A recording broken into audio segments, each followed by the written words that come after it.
Olá, queridos da Igreja Batista da Freguesia, na Ilha do Governador, e também muito bem-vindos sejam vocês que estão nos mais variados lugares nos assistindo pelo YouTube, que a família de vocês seja ricamente abençoada. Que Deus abençoe vocês. Vamos ver os motivos de oração que nós temos hoje, neste domingo pela manhã, né? Motivos de gratidão, pedidos também. Vamos ver aqui, ó.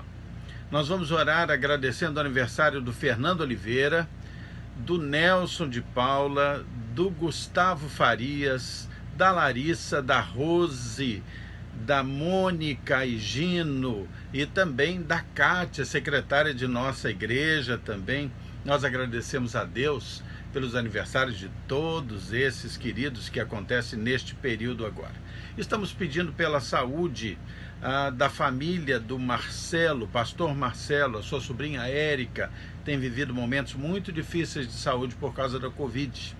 Vamos estar orando também pelo Nelson do Arraial do Cabo, também vitimado pela Covid. Vamos orar pelo pastor que tem um pastor amigo, querido, pastor Benoni. Ele tem estado bastante grave no hospital. Pedir a Deus cura para o Benoni, que Deus cuide dele. Vamos pedir pela saúde de Rejane, Marilac, Agnello, Antônio, Janice, Márcia Menezes, Edna Vieira também, todos esses.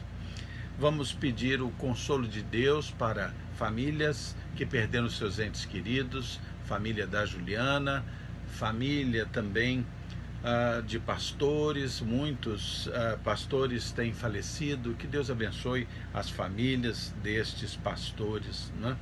Pedem orações também o Joel e a Andréia por sua filha Ana Clara. Estaremos orando pelos nossos governantes, pelos mais vulneráveis, pelos profissionais de saúde, pela vacinação no nosso país, pelos pastores, missionários, e vamos orar pelo Brasil. Nós todos devemos orar pelo nosso país. Que Deus salve a nossa pátria, que Deus restaure o Brasil. Vamos pedir isso a Deus, não é? Lembro que nós estamos empenhados em cuidados com a sociedade também na área de ação social. Nós estamos entregando cestas de alimentação para famílias que estão carecendo. Você pode cooperar contribuindo com o valor de uma cesta básica. As cestas básicas têm tido custo para nós de R$ 57,00, uma boa cesta básica.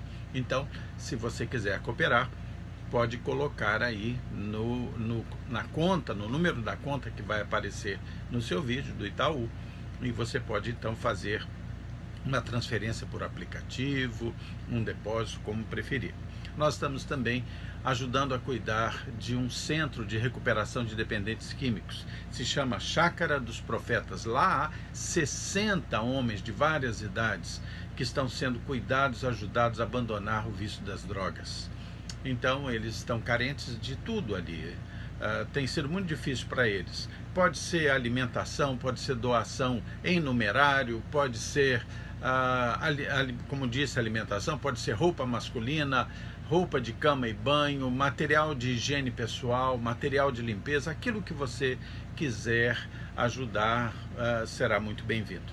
O endereço da nossa igreja é Rua Magno Martins, número 165, na Freguesia, aqui na Ilha do Governador, Rio de Janeiro. Você pode ligar para o 3283-6047, falar com Kátia, e nós veremos a forma de poder retirar esse material com você, ou de você entregá-lo na nossa igreja.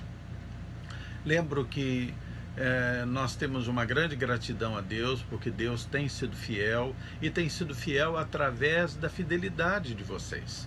A manutenção, a fidelidade dos dízimos e ofertas tem permitido que a nossa igreja empreenda nessas obras de ação social, ajude missões, ajude também em outras áreas que têm sido necessárias, além da alimentação das pessoas no nosso entorno. Todas as obrigações da igreja têm sido saudadas, porque você tem sido fiel. Que Deus abençoe você, membro da igreja, dizimista fiel, também aqueles que ofertam.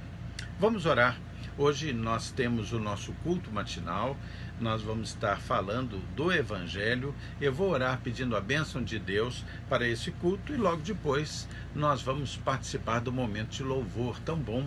E então, passado o momento de louvor, eu vou trazer a mensagem desta manhã para vocês. Feche seus olhos, vamos orar. Senhor Deus, muito obrigado pelo teu amor, perdoa, Senhor, os nossos pecados. Quero suplicar as tuas bênçãos sobre todos esses que estão participando desse culto, todos os membros da Igreja Batista da Freguesia, que possam ser ricamente abençoados e livrados do mal. Senhor Deus, suplico a unção do teu Santo Espírito sobre mim, que trarei a mensagem agora, mas que seja essa unção extravasada também para aqueles que assistem, para que eles tenham o discernimento e a compreensão da tua palavra. Tudo isso te peço e agradeço em nome de Jesus. Amém. Ok, vamos lá para o nosso gostoso momento de louvor. Vamos lá.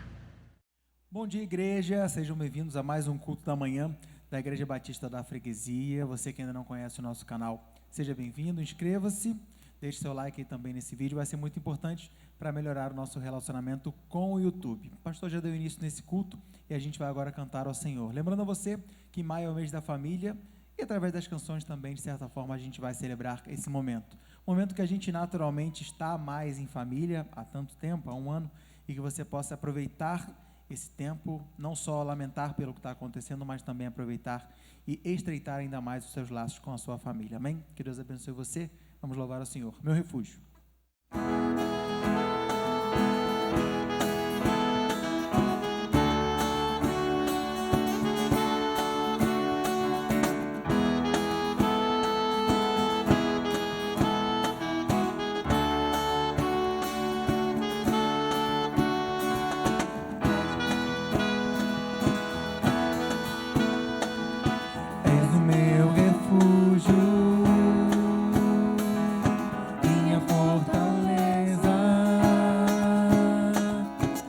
Socorro eterno,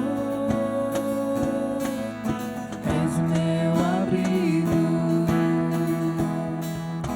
és o meu refúgio,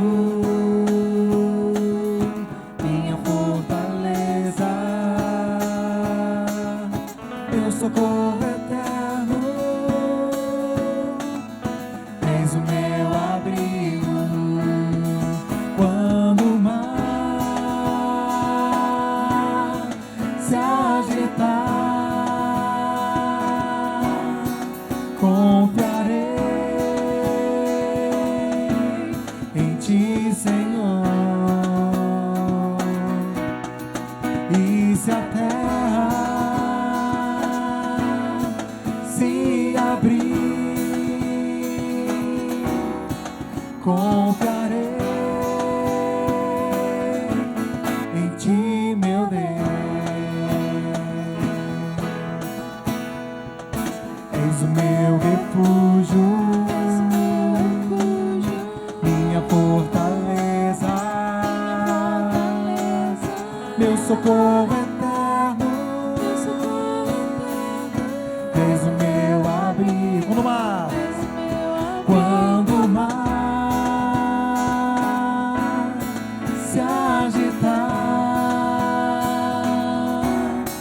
confiarei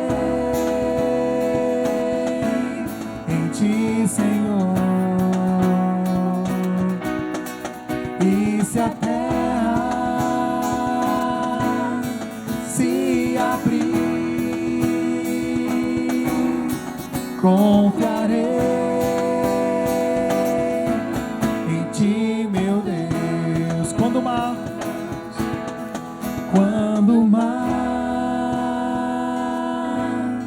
se agitar,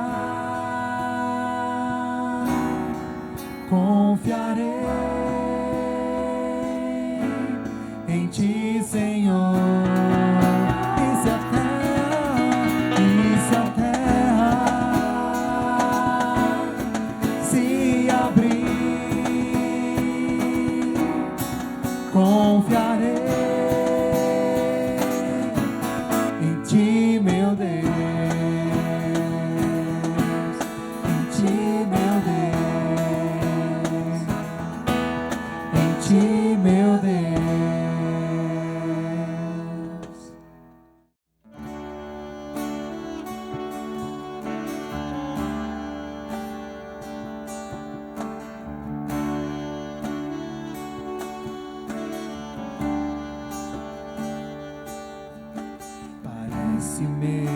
que este dia nunca vai chegar. Parece mesmo que suas promessas eu não vou viver. Possuir a terra onde a honra, leite e mel, com meus filhos ao redor, ver suas bênçãos sobre os meus. Aquele que começou a boa obra em minha vida é fiel, Ele é fiel, não descansará, não desistirá,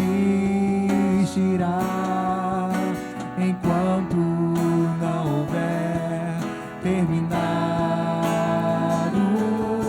Não vivo do que vejo, mas vivo do que creio. Ele é fiel, Jesus é fiel. Eu não morrerei, antes viverei todo o bem do Senhor, aqui na terra e no céu. Olhando para Ele, eu entro em Seu altar, sentindo Seu Espírito queimando o coração. Pai das luzes que não muda, continua a me dizer que esta terra é minha e nela eu vou viver. Aquele que começou a boa obra em minha vida é fiel, Ele é fiel, não descansará, não desistirá, enquanto não houver terminado. Não vivo do que vejo, mas vivo do que creio. Ele é fiel, Jesus é fiel.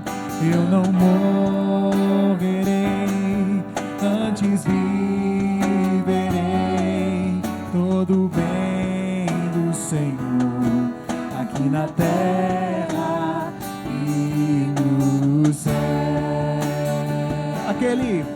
Aquele que começou a boa obra em minha vida é fiel, Ele é fiel, não descansará, não desistirá, enquanto não houver terminado.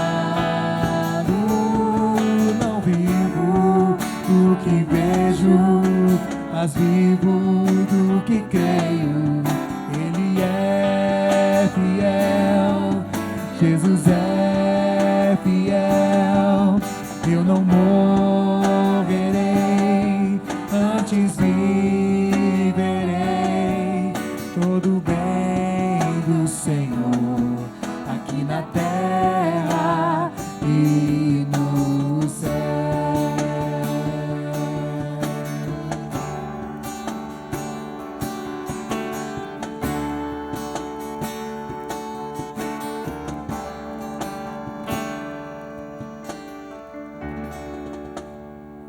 Carinho, olha pra gente. Paizinho, nós somos eternamente gratos, Senhor, por mais essa oportunidade de estarmos aqui te louvando, Senhor, por mais essa oportunidade de estarmos aqui vivos, Senhor. Porque todo dia é uma nova oportunidade, Senhor, de fazer diferente, Senhor, de viver, Senhor, de forma a te agradar, Senhor. Todo dia é uma forma de nos arrependermos dos nossos pecados, Pai, e colocarmos a Ti como nossa prioridade, nosso primeiro lugar, Senhor. Nesse momento eu queria te pedir, Senhor, para que o Senhor nos ajude a fazer isso todo começo de um novo dia, Senhor. Para que a gente possa viver o nosso dia, Senhor. Não no automático, Pai, mas pensando que tudo aquilo que nós fazemos, Pai, é para a honra e glória do Teu nome. Então a gente precisa fazer de uma forma que o Senhor iria se agradar, Senhor. Então, Pai, que o Senhor possa nos instruir com relação a isso, Pai, que o Senhor possa nos ajudar a sermos cada dia melhores, Senhor, como Teus filhos, como Teus servos, Senhor, como cristãos, Senhor, como filhos, maridos, Pai, esposas, Pai, que o Senhor possa nos ajudar a sermos filhos melhores para Ti, Pai, e sermos pessoas melhores para o mundo, Senhor. Nos ajude a ser mais empáticos com o outro, Pai, nos ajude, Pai, a entender, Senhor, que o outro também tem passado por problemas, tem passado por lutas, e por isso a gente precisa, Senhor, ser sempre simpático, Senhor, que a gente possa exalar, Pai, o Teu amor, que a gente possa exalar, Senhor, a Tua luz, a Tua graça, Senhor, mas não por benefício próprio, Senhor, não para ganhar nada em troca, Senhor, mas para que o Seu nome seja propagado a todos os cantos desse mundo, Pai, que as pessoas possam vir a se quebrantar diante do Teu altar, Senhor. Que o Senhor possa receber o nosso louvor, Senhor, porque ele vem do nosso coração para Ti, Senhor. Tanto de nós aqui, como daqueles que estão assistindo aí em casa, Pai. Não importa que dia é que essa pessoa está vendo, não importa se é gravado, tudo que importa é a intenção do coração, Pai. E o Senhor sabe de tudo isso, Senhor. É isso então que nós te pedimos, desde já te agradecemos, em nome de Jesus, Teu Filho amado. Amém. Amém, irmãos. Antes de encerrar esse momento de louvor, devo ressaltar algo que eu não disse no começo, mas acredito que vocês tenham percebido. A Clarinha ficou na minha frente, mas não tem problema. Eu fui por uma boa causa. Cezinha está com a gente. Não, ele não era um homem afastado, distante de Deus. Ele estava apenas sem o seu instrumento de trabalho. A bateria a gente não consegue microfonar, são muitos elementos e requer uma configuração, né, para ela ficar, não sobressair aos outros instrumentos. Então era muito difícil a gente conseguir microfonar. Então ele teve a ideia da gente adquirir esse carrom. E aí agora o Cezinha consegue participar com a gente. Vocês estão ouvindo aí já uma batucada, algo que já dá um clima melhor nas músicas. Então a gente tem o Cezinha de volta, estamos muito felizes com isso. E teremos mais vezes também nos próximos cultos, tá bom? Então agora você fica com a mensagem do pastor Rogério e a gente volta à noite no culto em família. Até lá. Ok, que bom podemos cantar juntos, louvar a Deus juntos. Que coisa boa. Muito obrigado a vocês do grupo de louvor. Vamos agora então a ter a nossa mensagem desta manhã. Eu vou pedir a você que pegue sua Bíblia e abra no Velho Testamento, no livro de 2 Reis, no capítulo 4. 2 Reis, capítulo 4.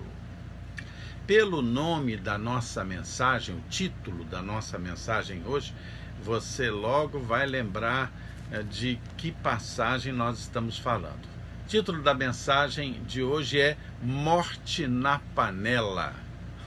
Você já lembrou qual é a passagem, né? Uma passagem ocorrida com o profeta Eliseu. Então pegue aí sua Bíblia, 2 Reis, capítulo 4, versículos 38 a 41. 38 a 41. Achou? Muito bem. Ok, 2 Reis 4, a partir do versículo 38.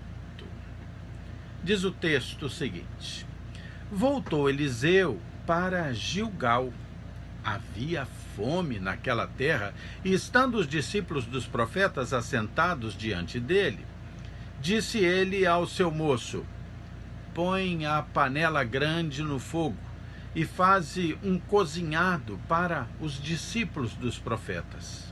Então saiu um ao campo a apanhar ervas e achou uma trepadeira silvestre. E colhendo dela, encheu a sua capa de colossíntidas. Voltou e cortou-as em pedaços, pondo-os na panela, visto que não as conheciam. Depois deram de comer aos homens. E enquanto comiam do cozinhado, exclamaram: Morte na panela, ó homem de Deus! E não puderam comer. Porém, ele disse: Trazei farinha. Ele a colocou na panela e disse: Tira de comer para o povo.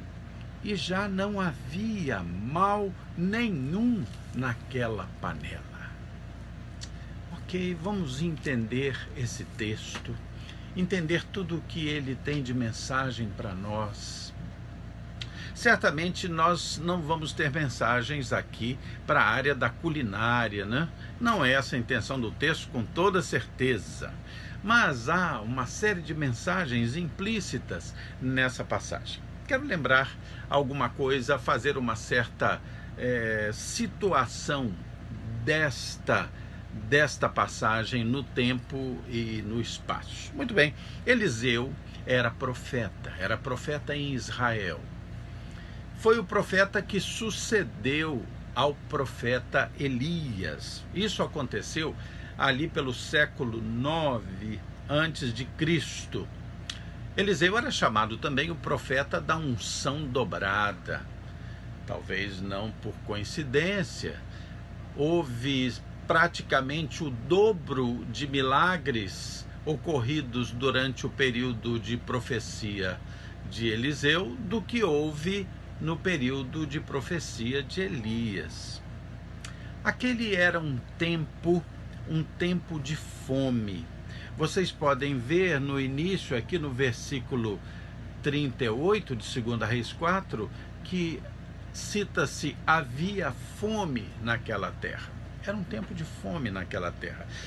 Volte comigo um pouquinho, ou melhor, vá à frente um pouquinho aí comigo, em 2 Reis 8:1, que também relata situações ali daquele momento.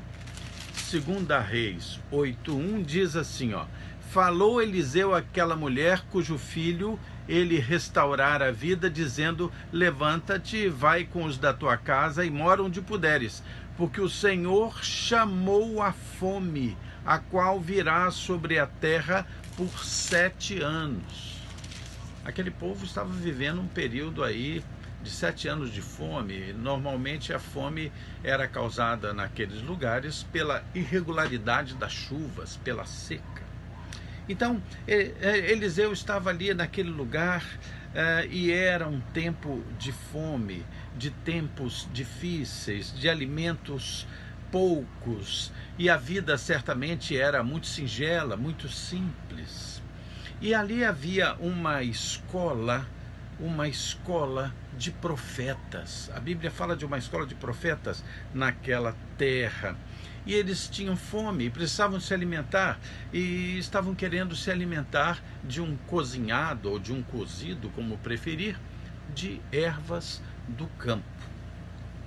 O texto começa no versículo 38, aí, dizendo que Eliseu voltava para Gilgal. Gilgal era um lugar, mas Gilgal tem o significado de círculo ou de circular. Ou seja, o texto sugere que Eliseu havia circulado por aquela terra e agora voltava para Gilgal, de uma peregrinação, em que Eliseu certamente havia procurado a quem pudesse ajudar, a quem pudesse transmitir a palavra que Deus dava a ele. Ele então, como profeta, a transmitia ao povo como boca de Deus. Eliseu circulava procurando ajudar pessoas, e isto dava sentido à vida e à missão que Eliseu tinha naquele lugar. Talvez essa seja a primeira lição que precisamos tomar desse lugar, ou desta passagem. Nós vivemos um tempo também de crise, como vivia Eliseu ali. E Eliseu, no meio do tempo de crise, ele circulava procurando a quem pudesse ajudar, a quem pudesse transmitir a palavra que Deus dava a ele. Então eu quero perguntar a você, nesse tempo de crise do nosso tempo, em que se preconiza o afastamento social, em alguns lugares isso chega a um isolamento mesmo, aos chamados lockdowns, você tem circulado.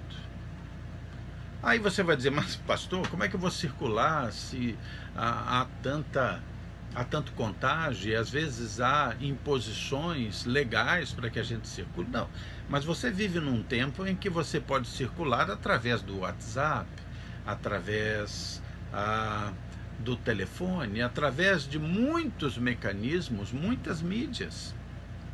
Você pode circular, sim, é diferente. Naquele tempo, para que você se comunicasse com alguém, você certamente teria que se deslocar até essa pessoa, por mais longe que fosse. Mas hoje não. Você tem se comunicado, você tem se preocupado em chegar às pessoas que precisem de ajuda, porque há uma coisa que nós precisamos pensar. Claro que às vezes nós precisamos evitar aglomeração, nós precisamos higienizar nossas mãos com sabão ou com álcool, usar máscaras, não podemos nos aglomerar, precisamos evitar as situações de contágio, é verdade, mas nós temos que tomar cuidado para que esse isolamento social não embruteça o nosso espírito, não retire de nós a nossa sensibilidade, não prive de nós o nosso contato com o nosso irmão pelas mídias e o contato com o nosso Deus pela oração. Você tem circulado? Circular, ajudar pessoas. Porque quando nós ajudamos pessoas, seja espiritualmente, seja materialmente, seja emocionalmente, no fundo quem mais se alegra somos nós. O nosso coração isolado, sem circular, ele vai definhando, se entristecendo, embrutecendo as suas emoções e sensibilidade. Quero convidar você para ver comigo um texto muito interessante, que vai embasar isso que eu estou dizendo. Circule, comunique-se, ajude, seja boca de Deus para algumas pessoas. Eliseu fazia isso. Eliseu circulava por aquela terra acometida de uma praga de seca e de fome, vendo a quem poderia ajudar, com quem poderia dividir, partilhar. Abra sua Bíblia aí, deixe marcado essa fitinha aí em 2 Reis 4. Vamos lá para o fim do Novo Testamento. Veja comigo 1 João 3. 1 João, cartas. Não estou falando do Evangelho de João, mas sim das cartas de João. 1 João,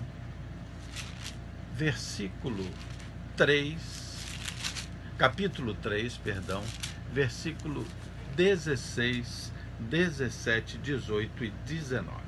Olha esse texto. É claro que você lembra muito bem de João 3,16, do Evangelho, né? Lembra bem? Claro que lembra. Né? João 3,16 diz: porque Deus amou o mundo de tal maneira que deu seu Filho unigênito para que todo aquele que nele crê não pereça, mas tenha vida eterna. O compromisso de Deus para conosco, a ajuda de Deus para conosco, o amor de Deus para conosco. Agora, em 1 João 3,16, nós vamos ver um certo retorno deste sentimento a Deus e ao nosso próximo. Veja lá o que está posto aí em 1 João 3, 16 a 19. Diz assim: nisto conhecemos o amor, que Cristo deu a sua vida por nós, e devemos dar a nossa vida pelos irmãos.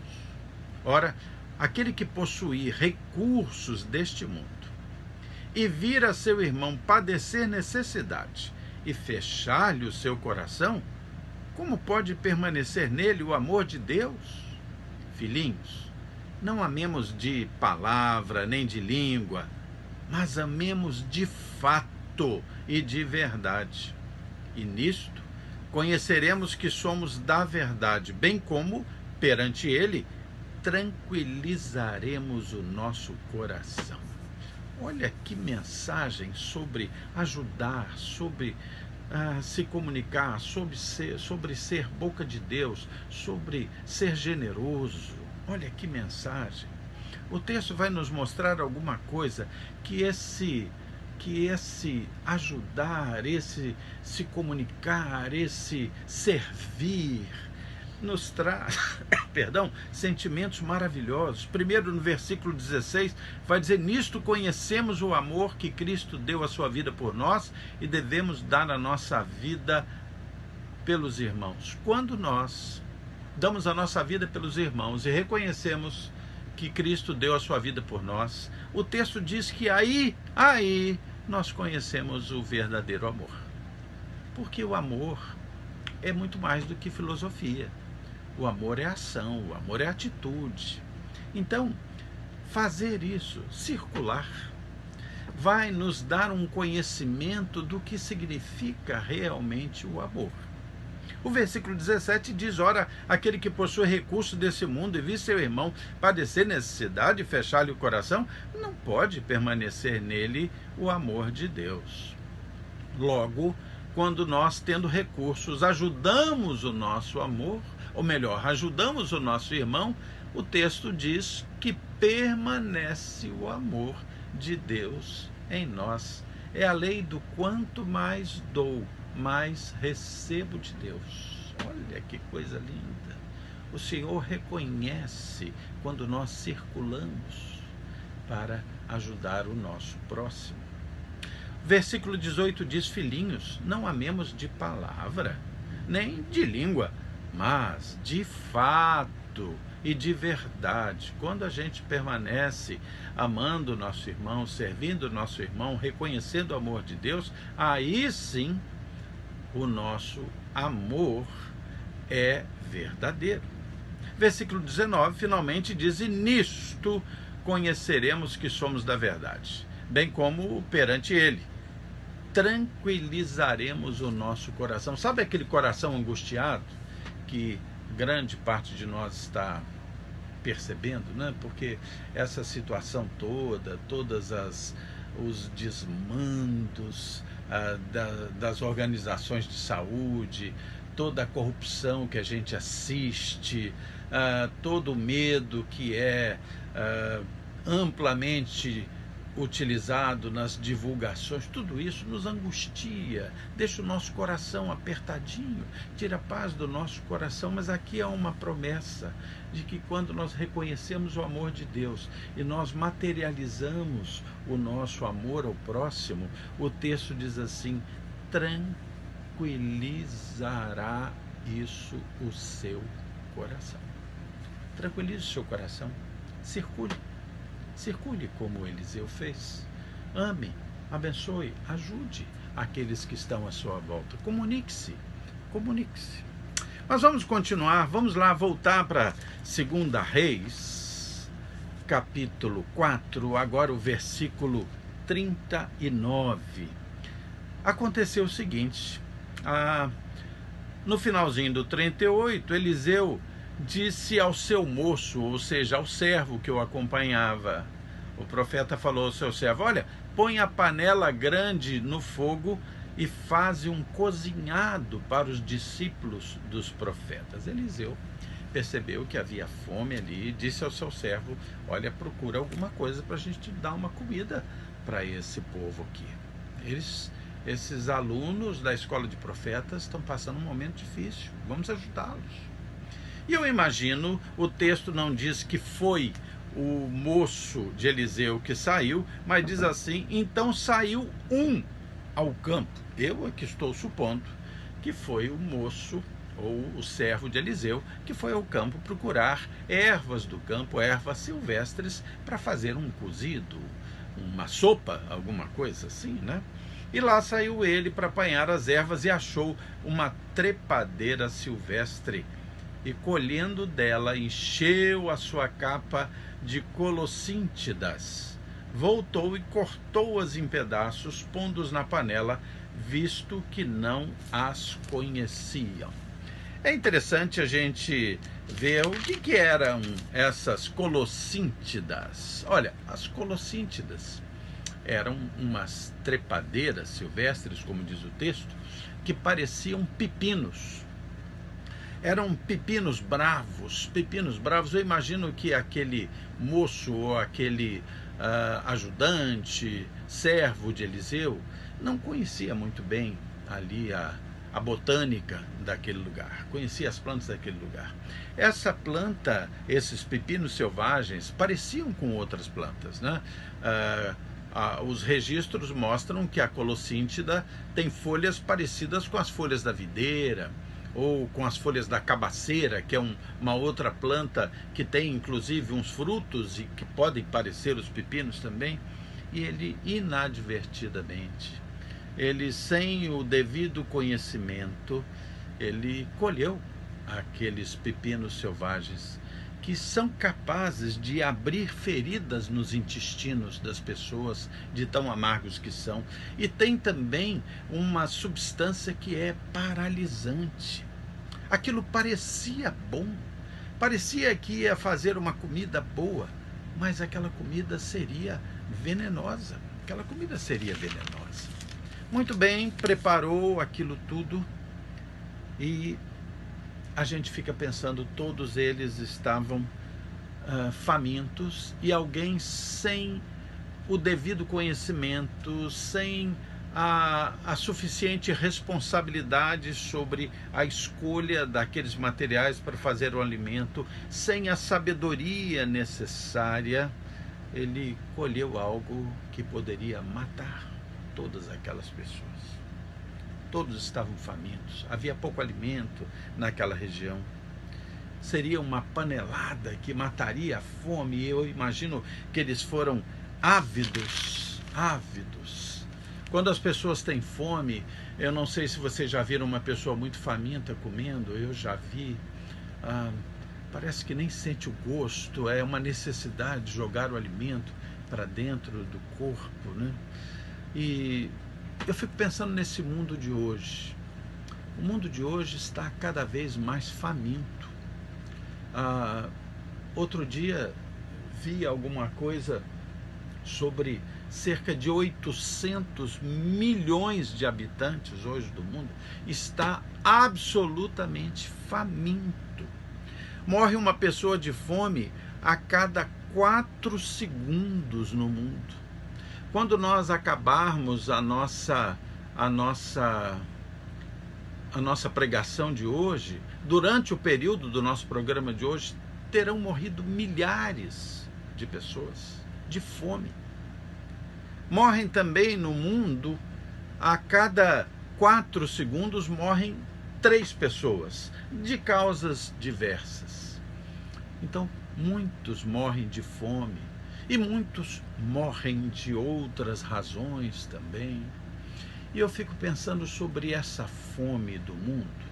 Não só a fome física, mas a fome espiritual também que o mundo tem. E fico pensando como essas pessoas com tanta fome, tanto física como espiritual, diante de uma panelada quente, talvez com um cheiro agradável, não se lançam a comer avidamente sem maiores cuidados. E há um paralelo que eu gostaria de pensar com vocês. Pensar naquele alimento que estava ali naquela panelada, feita pelo auxiliar de Eliseu, parecia tão boa, mas era amarga. Era capaz de matar, de paralisar. Queridos, alguém hoje está preparando alimento mortal para a humanidade. Sabe o que eu estou querendo me referir? Há igrejas, há religiões, há seitas, há doutrinas que preparam paneladas de alimento espiritual capaz de matar. Alimento que parece bom, mas que é mortal. É mortal. E há fome espiritual no mundo.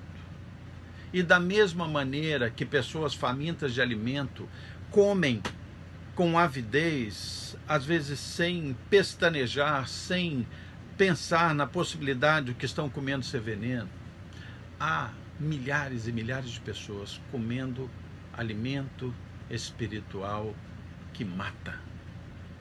Bíblias estão sendo modificadas. Textos bíblicos estão sendo alterados por religiões e doutrinas venenosas, e isso mata espiritualmente.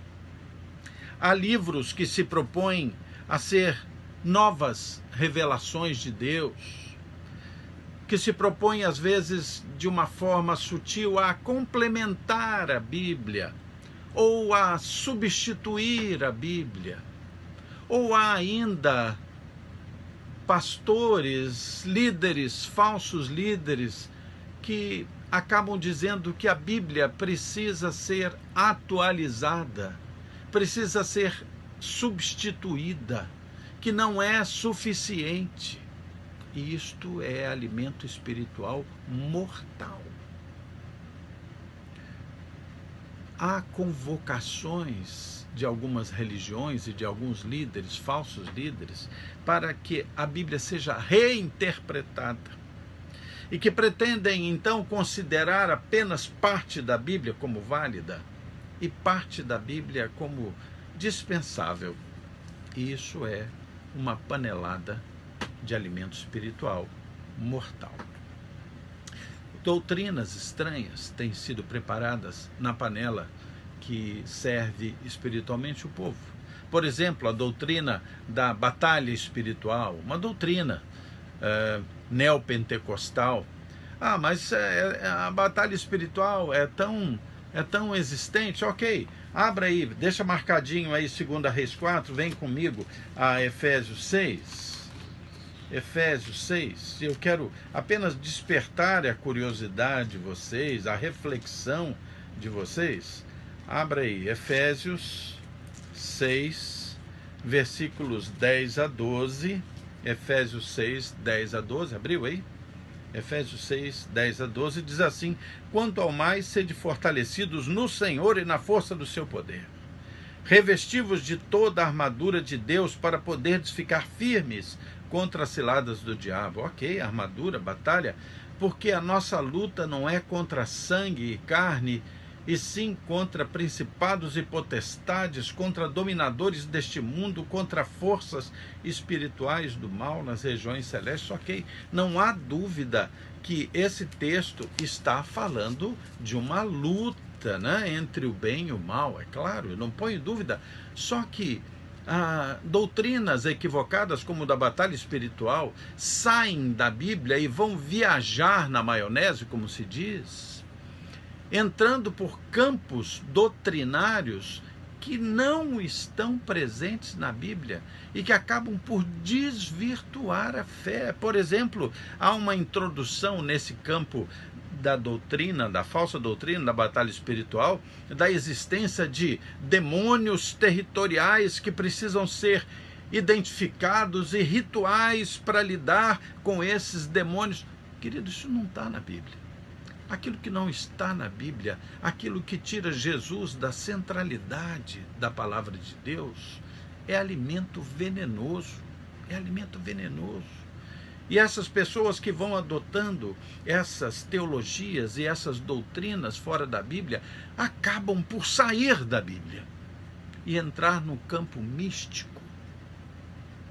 Teologia da prosperidade, tão bonita, tão bonita. Que panelada cheirosa essa da teologia da prosperidade, que acaba exaltando a recompensa material, terrena, agora, para a nossa fé. Só que isso acaba escondendo a estrondosa importância da salvação eterna do Jesus na cruz. Teologia da prosperidade não tem na Bíblia, querido. Se teologia da prosperidade fosse algo tão fundamental, Jesus seria riquíssimo, o Filho de Deus, ninguém mais perfeito. Mas ele dizia: eu não tenho onde deitar a minha cabeça. Não tem. Os apóstolos foram martirizados, cerrados ao meio, enforcados, decapitados. Onde é que está a teologia da prosperidade? Aqueles homens lutaram, sofreram tanto, mas foram salvos, estão no céu, cumpriram a sua missão. Parece bom, mas é veneno. E a prepotência humana daqueles que chegam para Deus e dizem: Deus, eu determino, em lugar do quebrantamento exigido pela palavra de Deus, humildade. Quando nós, diante de Deus, nos ajoelhamos, nos prostramos e dizemos: eu me arrependo dos meus pecados. Seja feita a tua vontade. Eu creio e aceito Jesus como Senhor e Salvador.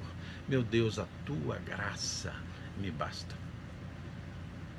Esse determinismo humano, esse antropocentrismo que quer trazer a religião e a doutrina para satisfazer a vontade do homem e não para obedecer à vontade de Deus, pode parecer uma panelada cheirosa, mas é veneno. É veneno. Seguindo o texto, eu quero convidar você para que nós leiamos o versículo 40 aqui de 2 Reis 4, que diz: depois deram de comer aos homens, e enquanto comiam do cozinhado, eles exclamaram: morte na panela, ó homem de Deus! E não puderam comer. Aqueles homens estavam ali ávidos de alimento, famintos, possivelmente cheirava bem, mas os primeiros que comeram perceberam que havia algo errado e imediatamente denunciaram a existência de veneno ali dentro daquela panela. E aquela rapidez e coragem daqueles primeiros homens de denunciar a existência do veneno certamente pôde salvar todos os outros, né? Pôde salvar todos os outros. Morte na panela. Sabe, queridos, nós precisamos ter coragem para, dentro de uma sociedade cheia de paneladas tão venenosas, doutrinariamente, teologicamente falando, na área dos hábitos e costumes, nós precisamos ter a coragem de denunciar que é veneno.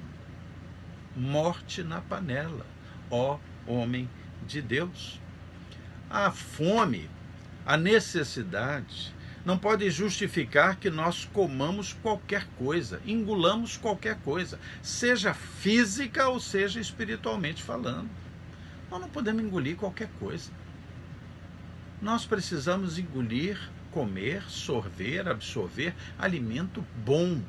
Alimento bom. Não precisa ser alimento sofisticado, mas bom, fresco, saudável, real, honesto. Eu quero lembrar alguma coisa interessante para você. Como é que nós vamos identificar qual é o bom alimento espiritual, o bom alimento doutrinário, o bom alimento teológico?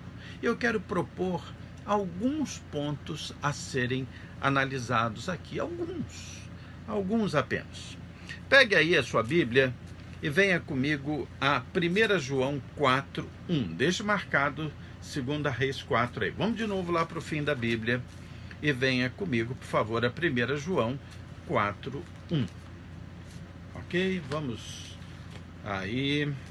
1 João, capítulo 4, versículo 1. A primeira pergunta é: será que é importante estar atento à qualidade do alimento espiritual que nos é proporcionado? Será que isso é importante? Poxa, mas aquela igreja é tão legal, aquele pregador, puxa, ele é tão simpático, ele é tão bonito, aquela mulher fala com tanto poder. Olha o que diz a palavra de Deus. 1 João 4:1 diz assim: amados, não deis crédito a qualquer espírito, antes provai os espíritos se procedem de Deus, porque muitos falsos profetas têm saído pelo mundo afora. Primeira coisa, provai os espíritos. Mas, pastor, como é que eu vou provar o espírito? Como é que eu vou fazer? Olha, a gente não pode sair engolindo tudo. Eu me lembro que o apóstolo Paulo falava sobre um grupo de pessoas que ouvia o evangelho que era pregado por ele e que era considerado um grupo muito especial, eram os bereanos. Os bereanos da cidade de Bereia ouviam as pregações, inclusive as pregações de Paulo, depois iam verificar na Bíblia, na palavra de Deus, se aquilo correspondia à verdade da Bíblia. Eles ali tinham o Velho Testamento e eles procuravam ali, né? Eles procuravam. Provai os espíritos, você tem que ter esse cuidado. Me lembrei de uma história que eu gostaria de contar para vocês. Não tenho orgulho dessa história, porque foi uma falha que eu cometi em criança, eu devia fazer de outra forma, mas eu me lembrei disso quando eu era criança aqui na Ilha do Governador. Meu pai gostava muito de pescar e eu também. A gente pescava, a água da Baía de Guanabara era bem mais limpa, tinha bastante peixe, ainda deve ter algum, mas tinha muito. E nós íamos pescar. E às vezes nós pescávamos um peixe que se chama baiacu. É um peixe que infla quando a gente tira da água, assim, um peixe diferente. E esse peixe, ele é abundante aqui na Baía de Guanabara, ele é abundante em muitos mares. Inclusive é consumido no Japão também. Agora, o baiacu tem uma carne ótima, mas ele tem uma questão estranha. A vesícula dele, que fica ali na região do fígado, se for rompida no momento de se limpar o peixe, ela deixa sair de dentro dela um líquido esverdeado que é profundamente venenoso. Amargo, venenoso, paralisante, chega a matar. Mas meu pai pescava o baiacu e meu pai sabia limpar o peixe de forma a não estourar a vesícula. Depois ele verificava e tal. Então ele cortava pelas costas, tirava a carne sem mexer com as vísceras e eu, criança, ficava ali observando meu pai fazer isso. Ele testava a vesícula e tal. Mas eu passei, depois de algum tempo, a pescar sozinho. E eu fiz a imprudência de, tendo pego o baiacu, não tê-lo jogado na água de novo, pensando, eu não sei testar esse negócio direito aí. Eu resolvi da seguinte maneira: eu trazia o baiacu para casa, tentava fazer como meu pai fazia, tirava a carne do peixe, cortava um pedacinho da carne do peixe e dava para o gato. Eu pensava, eu vou provar para ver se essa carne foi envenenada ou não. Se o gato viver, eu como peixe. Se o gato morrer, eu não como peixe. Olha, eu até acertei todas as vezes que fiz, porque o gato nunca morreu. Mas eu encontrei ali naquela cabeça de criança uma forma de testar o veneno. Ok, eu não devia ter feito isso com o gato. Eu devia ter ou jogado fora o peixe, na dúvida, ou pedido a meu pai para mostrar e verificar, né? Mas eu tinha naquela mente a necessidade de testar para ver se era venenoso ou não. Esse sentimento é bom, de testar. Aqui o texto diz, provai os espíritos. Porque há falsos mestres, há falsas doutrinas, há falsos evangelhos. E eles podem ser veneno, eles precisam ser testados, A fome não pode nos levar a comer qualquer coisa. Testar. Uma primeira forma de testar está aqui mesmo, em 1 João 4, só que nos versículos 3 e 4. Ok? 2, 3 e 4. Veja lá comigo. Diz assim, depois de dizer que os espíritos têm que ser testados, 1 João 4, 2 diz, nisto conhecereis o Espírito de Deus, ou o Espírito que vem de Deus. Todo espírito que confessa que Jesus Cristo veio em carne é de Deus. E todo espírito que não confessa Jesus não procede de Deus. Pelo contrário, este é o espírito do anticristo, a respeito do qual tendes ouvido, que vem e presentemente já está no mundo. Então, queridos, primeira coisa para a gente saber se o Evangelho é o Evangelho de Cristo é a centralidade e a essencialidade de Jesus Cristo como Senhor e Salvador, único e suficiente. Essa é uma boa maneira de testar aquele evangelho. Se uma religião, se o evangelho, se uma doutrina está centralizada na figura de Cristo como Senhor e Salvador, o Cristo que veio em carne para nos salvar, morrer na cruz por nós, isso é uma boa forma de testar. Este é o verdadeiro evangelho. E tem mais. Veja o que está posto aí em 1 Coríntios 2, 1 e 2. Volta um pouquinho. 1 Coríntios 2, 1 e 2. Certa vez, Paulo, escrevendo à igreja de Corinto, que estava lá namorando com doutrinas venenosas, Paulo disse o seguinte, olha, 1 Coríntios 2, 1 e 2. Eu, irmãos, quando fui ter convosco, anunciando-vos o testemunho de Deus, não o fiz com ostentação de linguagem ou de sabedoria, porque decidi nada saber entre vós, senão a Jesus Cristo, e este crucificado. Paulo mostrou claramente a essencialidade de Jesus para identificar o Evangelho do Senhor.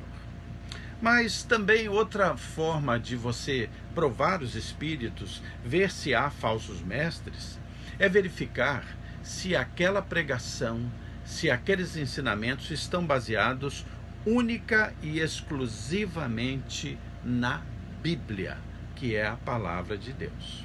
A Bíblia é a única regra de fé, de conduta e fé.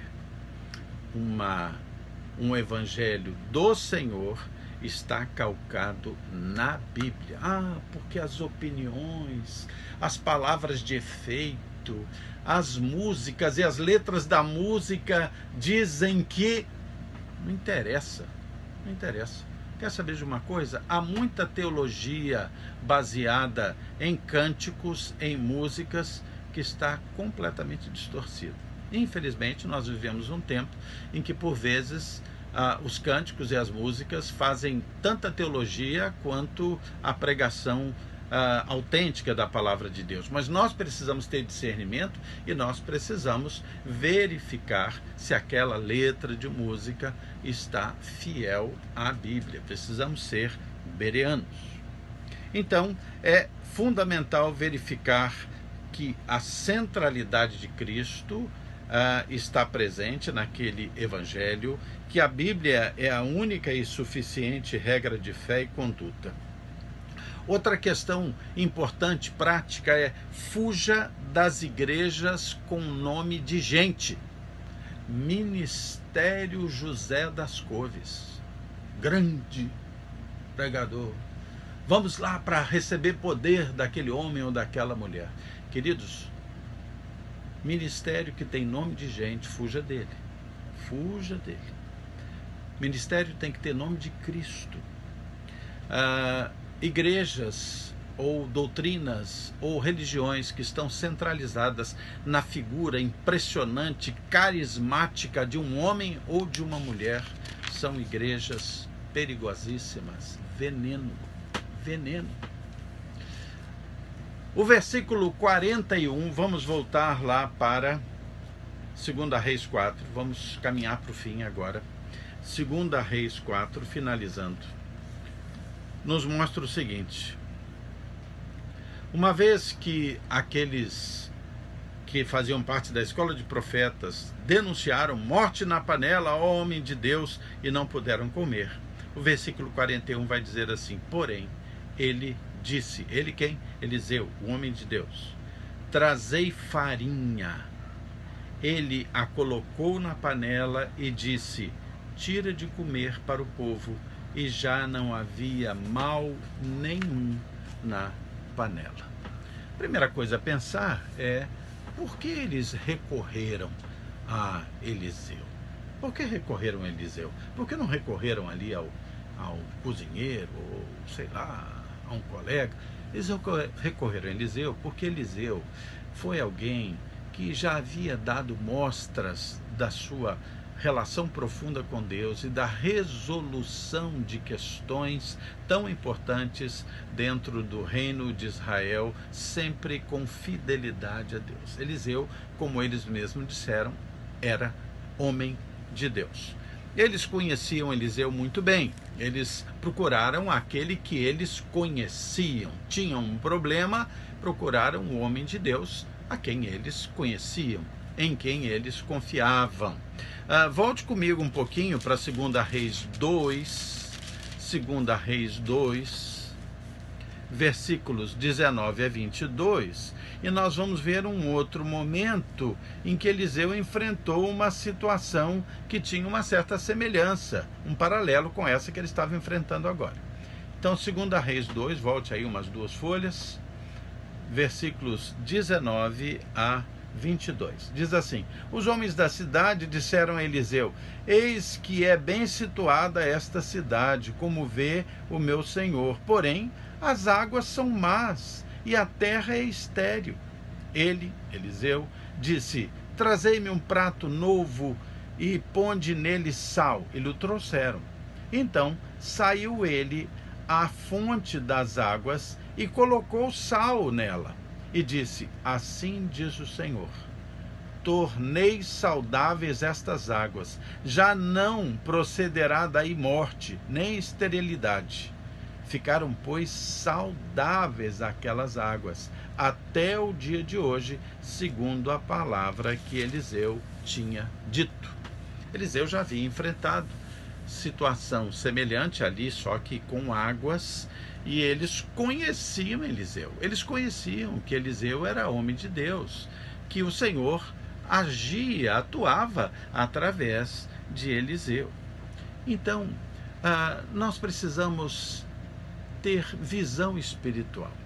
Cuidado com os falsos mestres. Nós estamos vivendo um tempo em que, porque saímos pouco de casa e temos fome espiritual, desejamos ver palavras e ver manifestações religiosas que encham o nosso coração, que nos deem paz. Então, temos muitas ofertas, a internet está cheia delas. Eu digo, se alimentem da palavra bíblica que vocês conhecem, da Bíblia que vocês conhecem.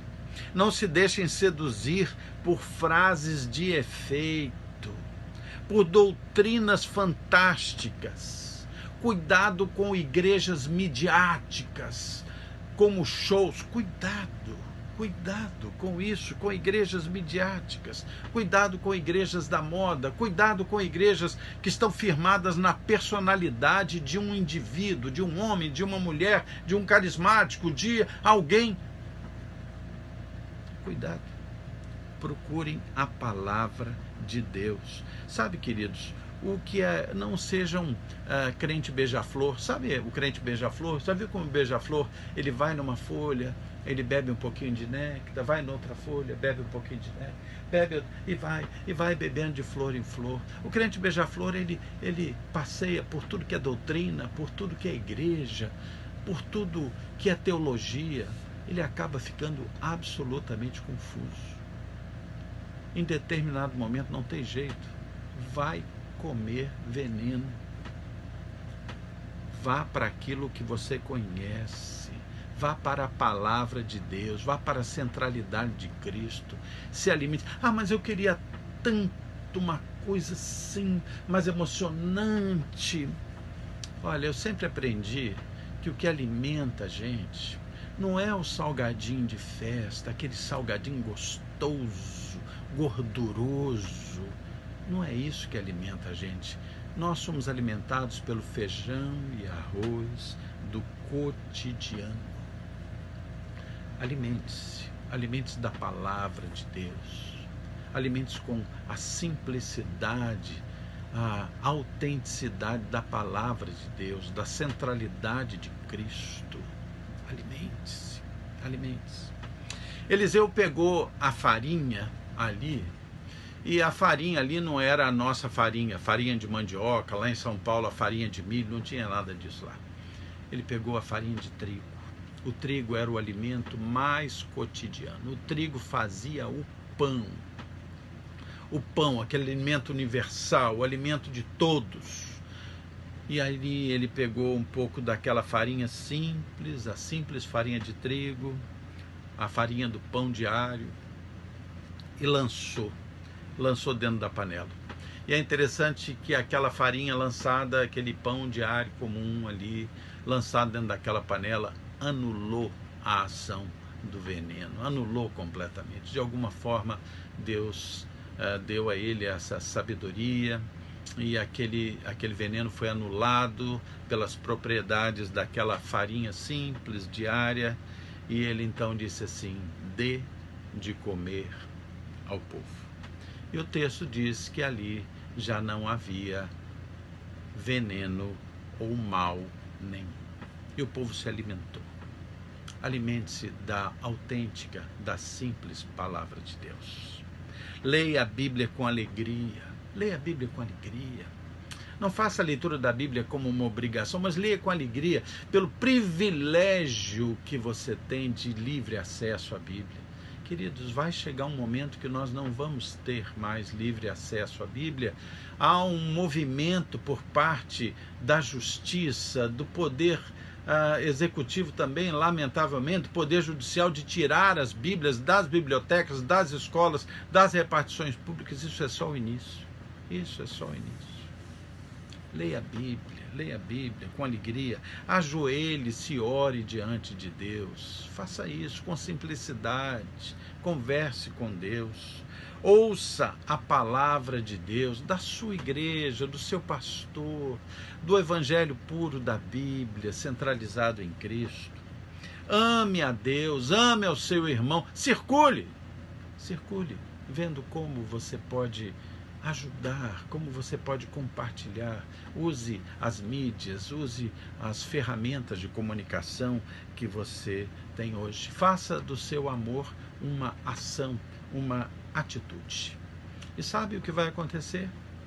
Haverá sempre vida na sua panela. Alimente-se do Senhor. Amém? Vamos fechar nossos olhos. Vamos orar, vamos agradecer a Deus por tudo que Ele nos dá, que Ele põe a nosso dispor, todo o cuidado e amor que Ele tem por nós. Vamos nos alimentar do simples Evangelho.